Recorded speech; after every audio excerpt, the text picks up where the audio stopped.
And another little boy, when he went to confession, he had in the back of his mind the commandments. And he could be heard going through the commandments in one fashion or another. And then after he had named them to himself, then he would begin the confession of sins. And he was saying, no strange gods are before me. No, I didn't adore any strange gods. Thou shalt keep holy the name of the Lord. I cursed a couple of times, Father, and keep holy the Sabbath day. I went to Mass every Sunday. Honor the father and mother. I disobeyed my mother about 18 times and my father about 6 times. Thou shalt not kill. I didn't kill anybody. Thou shalt not commit adultery. Sister told me to skip that.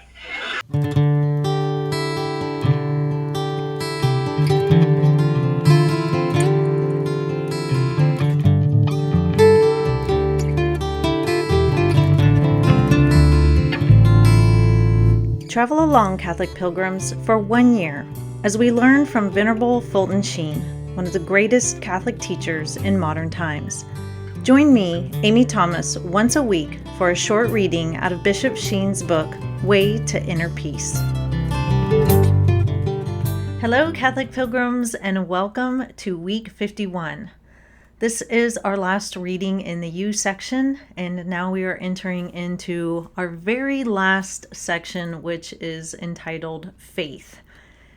But today's reading is the most challenging thus far. At least I think so. And so as we read through it, you may get lost. You really may. You may not. Maybe you are a lot smarter than me and can grab onto these kind of abstract thoughts better than I can. And if you get it, good on you. I had to sit with it for a very long time. It is dense. It's kind of hard to grab onto. And so the best thing that I feel we can do at the end of our reading is just go over it, because once you really get what he's saying, it's a really profound and it's excellent stuff to contemplate. So as I'm reading through it, you may get lost. I got completely lost on the first reading through it. At the end, I was like, I have no idea what I just read. I got like bits and pieces of it, but for the most part, I couldn't get it. It's okay. It's okay. Hang with me. Hang with me. I know sometimes when you're just listening to somebody instead of reading it with your own eyes, if some of you are doing that, it can be a little hard to hang on, but hang with me and we will talk about it on the other end, and hopefully that will shed some light on what Bishop Sheen is getting at.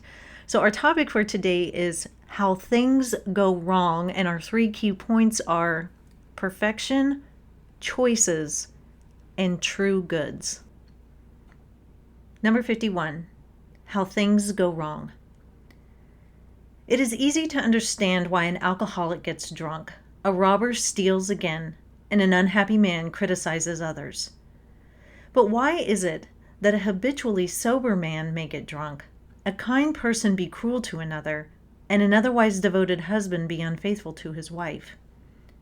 To answer these questions, one must make a study of the ideals and the objects which move the will to action. There are 2 kinds of stimuli or excitants to action. One is called adequate, the other inadequate. In the sensible order, the adequate stimulus of sight is color. The inadequate stimulus may be a red barn. The adequate stimulus of hearing is sound. The inadequate may be a policeman's whistle. The adequate stimulus of curiosity is a strange object which excites wonder. An inadequate object may be a mink coat over baggy slacks. Such improper objects delight or arouse us for the moment, but do not bring complete satisfaction or happiness. Every faculty or talent we have has some object which is its complete realization. For example, the perfection or adequate object of the mind is truth. The perfection or adequate object of the will is goodness. One single truth, such as the knowledge of the electrical charges inside an atom, does not completely satisfy the mind, because the mind is made to know the full orbit of truth, not a segment of it. A good meal satisfies the stomach, but a good deed does not exhaust the possibilities of the will. It remains incomplete until the highest and best of its ideals are fulfilled. If the human mind were suddenly presented with the fullness of truth, that is to say, with divine truth which contains within itself all that is knowable and can be known, it would not be free to reject it, because it is for that the mind was made, and which alone can satisfy it. It is like a man finding the ideal woman whom he wants to be his wife. No other can satisfy once the ideal has been discovered. If the will were brought face to face with divine love and saw it dying in a human nature for others, it would be irresistibly drawn to it. In heaven, there will be no more freedom of choice, because once in possession of the perfect, there will be nothing left to desire, and yet one will still be perfectly free, because he has become one with love and power that can do all things. On this earth, we are not confronted with this total object of our existence, which is God. We are pulled hither and thither by imperfect objects, false ideals, and 10 gods. Nothing that we see or hear or know is so compelling as to be a magnet pulling us irresistibly toward that which is the perfection of our personality. Now we are in a position to answer the question posed above. We, being free in our choices, may often substitute an inadequate for an adequate idea. We may deliberately drive off the road, though we have the road map before us. We may hit a sour note, though the score of music is in front of our eyes. Hot objects are normally required to stimulate heat spots on the skin, but these may sometimes be stimulated by a cold bar of iron on a cold day so that we get the impression of heat. As skin sometimes mistakes cold for hot, particularly when the eyes are closed, so too a person who blacks out his reason and faith for the moment may substitute a false good for a true good. The drug addict and the alcoholic, on the contrary, have deliberately determined to pursue a quote-unquote good, which does not lead to perfect happiness. Their means are always wrong. It is like deliberately choosing half a baby to the whole baby. The only way they can be deterred is by placing before them adequate goals which satisfy the whole personality and not a part of it. In the case of the otherwise sober man who gets drunk, there is here only momentary substitution of a false ideal. Generally, the unhappiness that he feels is enough to bring him back to his senses in the pursuit of the highest ideals. If people only knew it, the emptiness and the void they feel after subscribing to false ideals is really the voice of God saying, "You are on the wrong road. Come back. I am the way, the truth, and the life." How you doing? Okay? Okay? Some of you probably read through that and are like, what is she talking about? That wasn't hard at all. But if you're like me, as I read through that, you're like, whoa, wait, don't go on, wait, explain. But like I said, we're going to go through this. In the first place I want to start is on page 179, where he starts to get into the adequate and the inadequate stimuli. Because that was the part where I really got stuck. At the very beginning, I was like, yeah, okay, I get that. But let's start there. So Bishop Sheen says there are 2 kinds of stimuli. One is called adequate, the other inadequate. He says in the sensible order, the adequate stimulus of sight is color. The inadequate stimulus may be a red barn. Okay, so what does he mean by this? So as humans, we can see a lot of color. And so color is an adequate stimuli for us. Like we look around, and those of us that can see the colors of the world, that's very satisfying to us. And we're completely satisfied in the fact that we can see colors. Except there's an exception, and I'll get to that in just a minute. It would be inadequate to us if all we saw was a red barn. If the only color that we could see was red, we would know that, well, this thing is a color, and if everything else was in, say, black and white or gray, I know those are colors, but just hang with me. If all we saw was the red barn and everything else was gray, we would say, something's missing here. I really like looking at this red barn because it has color, and I like the fact that it has this shade. I feel like I'm missing out on something else. We might look to the red barn and desire to keep looking at it, but it would be inadequate to us because we would realize that we're only seeing this one color and there must be more. Now, I said I would get back to all the colors in a minute and that there is an exception. And what I mean by that is there's this color in a church. It's a shade of pink, and you have to see it in person. And it was supposedly painted by a nun. It's a picture of Our Lady. But it's painted in a shade of pink that cannot be duplicated. And you take a picture of it, and it just looks like pink to the eye. But apparently, in person, this pink is unlike anything else that can be duplicated on earth, and it's in some kind of church in Italy. And so when we hear that as humans, we're immediately unsatisfied that we cannot see it. And so what do? We want to go see it. We want to have the fullness of the color spectrum. We're dissatisfied now because there's something out there that our eyes haven't seen and are lacking in, and so now we want to see it. And I've also heard that in heaven there will be other colors that we don't have here on earth. I don't know if that's true or not, but the thought of there being other colors, like I can't even imagine what that would be at all. I don't know, maybe you can, but I can't imagine other colors because all I know is what I can see.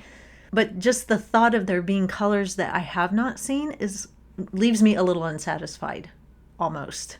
Like, I want to see those. And then he goes on to say the adequate stimulus of hearing is sound. The inadequate may be a policeman's whistle. So same thing here. So the adequate is the fact that we can hear all noises. Like, that satisfies us. If all we could hear was a policeman's whistle, and that was the only thing, we would know, okay, I can hear that. So there must be other noises. We would feel not satisfied with just the noise of a policeman's whistle. To kind of explain this, a couple months ago, the hearing in my left ear was very, very muted. Like, I could hardly hear anything. I had to turn my head to my right side if I wanted to hear people talking. And it got so bad, I was at a cross-country pancake breakfast with my daughter's team, and all the parents were standing around and talking and everything. And my left ear was so muted, I could not hear anything out of that side of my ear, barely anything. And because it was so loud in the room, all I had was my right ear. And so I could barely hear what people were saying in the conversations I was having with them. And I was so unsatisfied. And it just was very disturbing to me because I was like, no, I know what it's like to have full hearing, and this is not it. And so I'm very unsatisfied.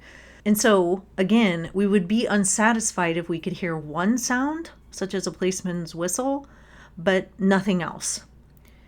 He then goes on to say the adequate stimulus of curiosity is a strange object which excites wonder. An inadequate object may be a mink coat over baggy slacks. And I was kind of explaining this to my daughter when I was teaching her the other day. I said it would be inadequate to us, like if we saw a man walking down the street in Washington, D.C., and he had on pajama bottoms and a suit top and looked really nice on top but disheveled on the bottom, that would be a curiosity to us. We would be like, what is going on with this guy? And we would be unsatisfied until we had an answer. Now, we may not get an answer because, we may not be able to go up to the guy and say, hey, what's going on with this outfit you got going on here? And so we would feel like things were inadequate. We wouldn't have the fullness of understanding over the thing that we're curious about. But if we got the chance to talk to him, like if we were standing in line for lunch and we're like, so what's going on with your outfit?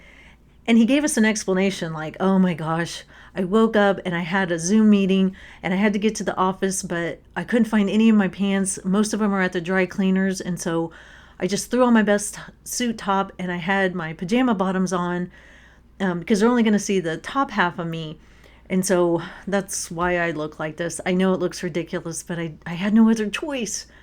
Once we heard his explanation, we would be like, okay, well, that's a really unfortunate situation, and I hope that never happens to me.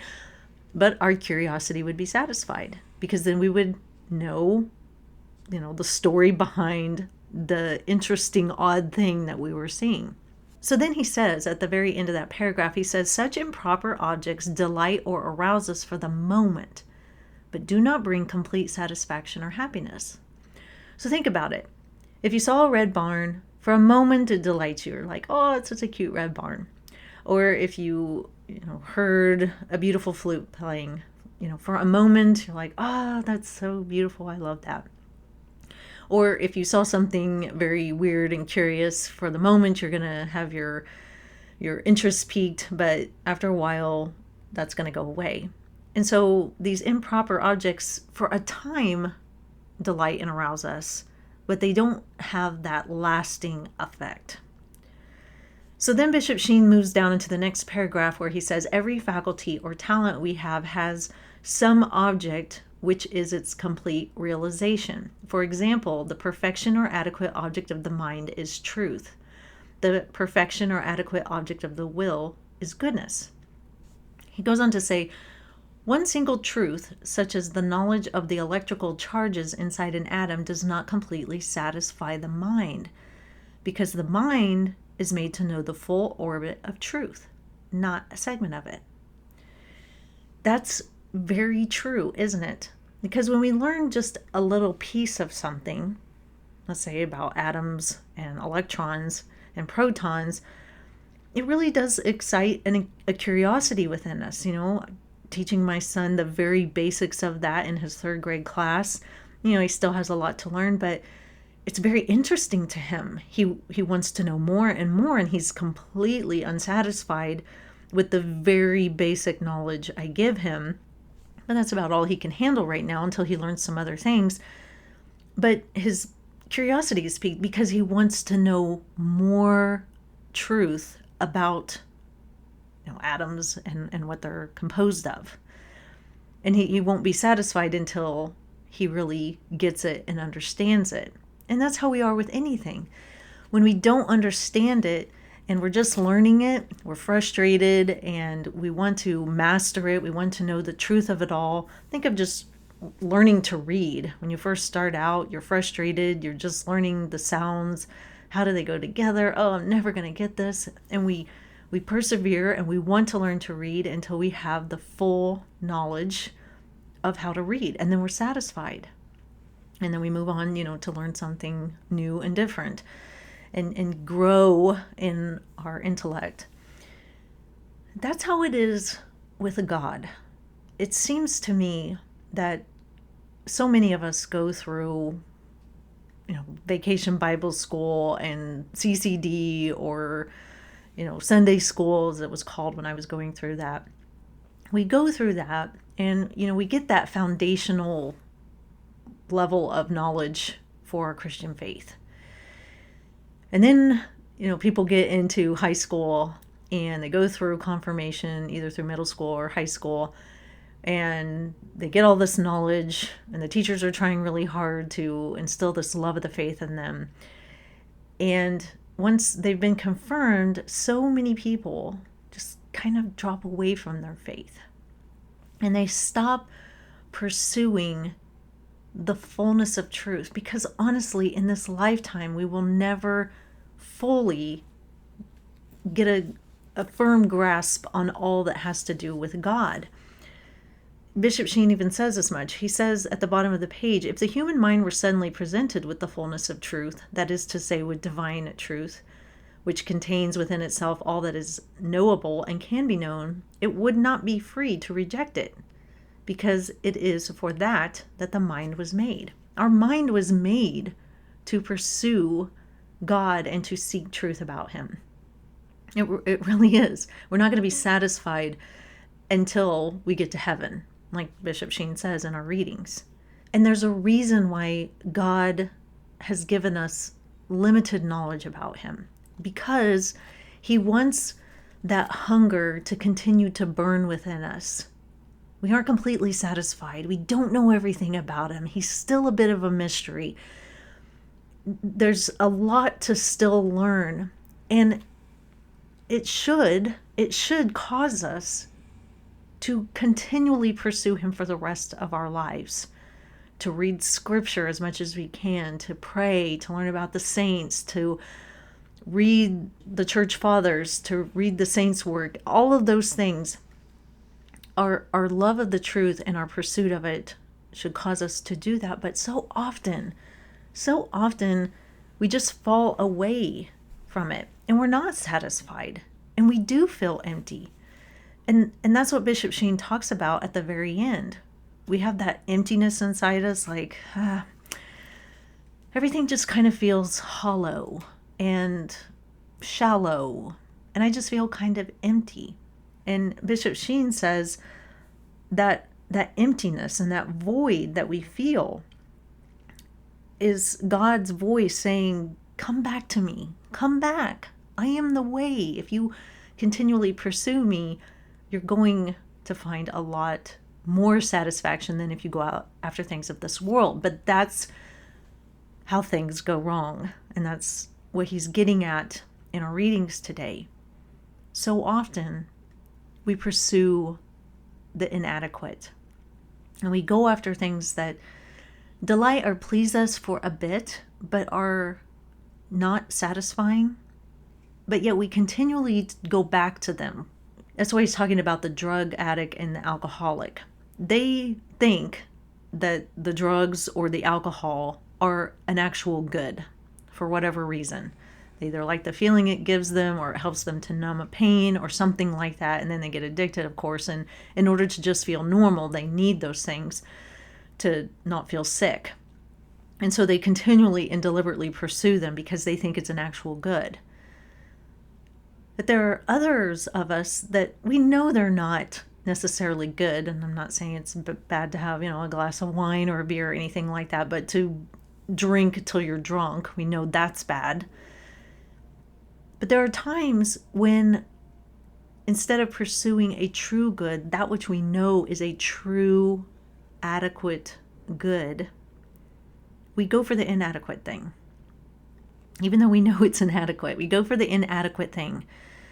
Maybe because it's easy, maybe because, we're tired of fighting temptation and we just want to give in sometimes.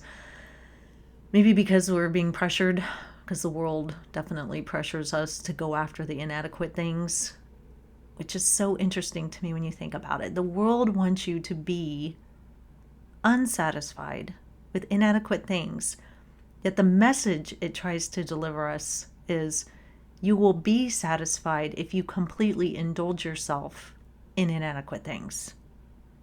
That's just a very interesting thing to think about. And a lot of people fall for that.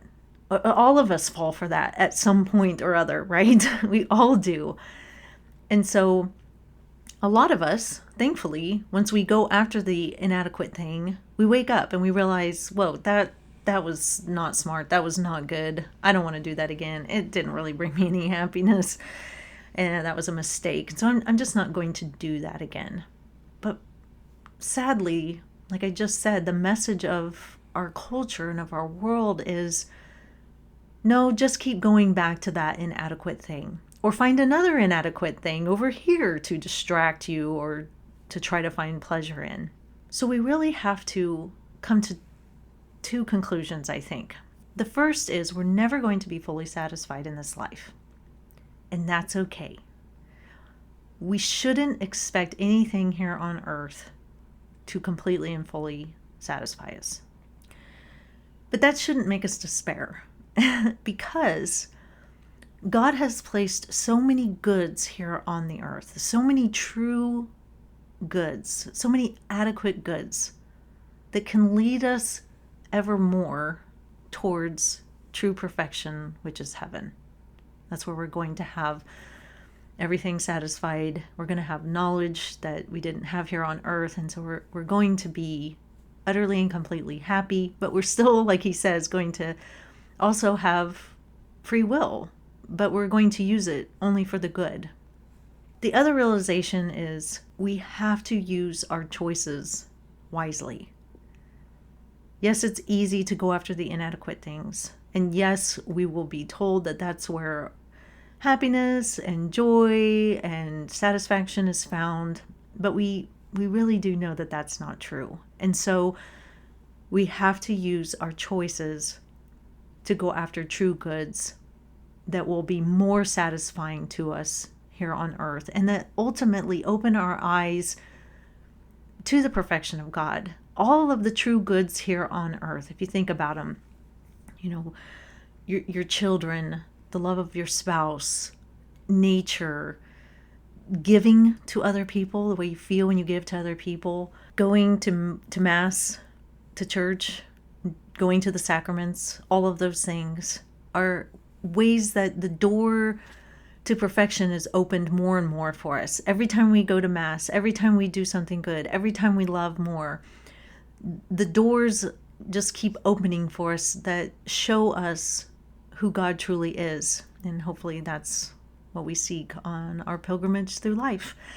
So that is all for today, Catholic pilgrims. I will see you back here for week 52. And until then, live the faith boldly and travel well.